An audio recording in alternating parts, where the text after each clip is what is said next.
एक को मार के सेप्टिक टैंक में डाल दिया तो दूसरे को नदी में। आज मैं आपको ऐसी दो स्टोरीज सुनाऊंगा जिसको सुन के आप खुद सोच में पड़ जाएंगे कि ये हमारे देश में हुआ है। ये स्टोरीज है उन दो पत्रकार की जो ईमानदारी से अपनी पत्रकारिता कर रहे थे, लेकिन उन्हें नहीं पता था कि उसका अंजाम क्या होगा। सबसे पहले मुकेश चंद्रकर, छत्तीसगढ़ के एक फ्रीलांस जर्नलिस्ट जिसने एक बहुत ही बड़ा रोड का घोटाला एक्सपोज किया। इसके फौरन बाद ही 1 जनवरी 2025 को वो लापता हो गए और 3 जनवरी को उनकी बॉडी सेप्टिक टैंक में मिली। ऑटोप्सी में पता चला कि उन्हें मारने से पहले बहुत ही बुरी तरीके से टॉर्चर किया गया था। उनके जोस को तोड़ दिया, रिब्स को तोड़ दिया, लीवर डैमेज था और यहाँ तक कि उनका जो स्कल था वो भी फ्रैक्चर था। आप सोच सकते हैं कि किस तरीके से उन्हें टॉर्चर किया गया, बिल्कुल एक जानवर की तरह। नंबर 2, राजीव प्रताप।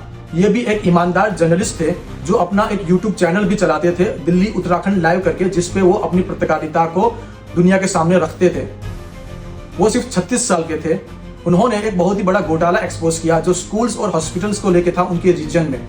इसके फौरन बाद उनको डेथ थ्रेट्स आने लगे और उसकी वजह से वो काफी एंग्शियस रहते थे। 29 सितंबर 2025 को उनकी बॉडी अपने गाड़ी के साथ भागीरथी नदी में मिली। ये हाल है हमारे देश में ऑनेस्ट जर्नलिज्म का। अब जब करप्शन की बात आ ही गई है तो मैं आपको याद दिलाता चलूं इस जज के बारे में। इनका नाम है जस्टिस यशवंत वर्मा। इनके घर से हजारों करोड़ों रुपए कैश बरामद हुए। इनके एक स्टोर रूम में आग लग जाती है और जब फायर डिपार्टमेंट वहां पहुंचते हैं तो पता चलता है कि लाखों करोड़ों रुपए जल रहे हैं और वहां से इन्वेस्टिगेशन शुरू होता है। लेकिन आप ताज्जुब में होंगे कि ये जज अभी भी बाहर है, जेल के सलाखों के पीछे नहीं।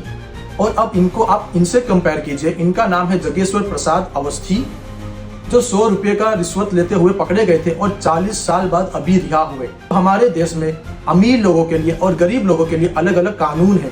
एक इंसान जो हजारों करोड़ों रुपए में पकड़ा गया लेकिन वो अभी बाहर है, लेकिन एक इंसान जो 100 रुपए की रिश्वत लेते हुए पकड़ा गया था वो 40 साल जेल में रह के अभी बाहर हुआ है। तो ये है नए भारत का नया कानून, जहां ऑनेस्ट जर्नलिज्म करना अपनी मौत को दावत देने के बराबर है।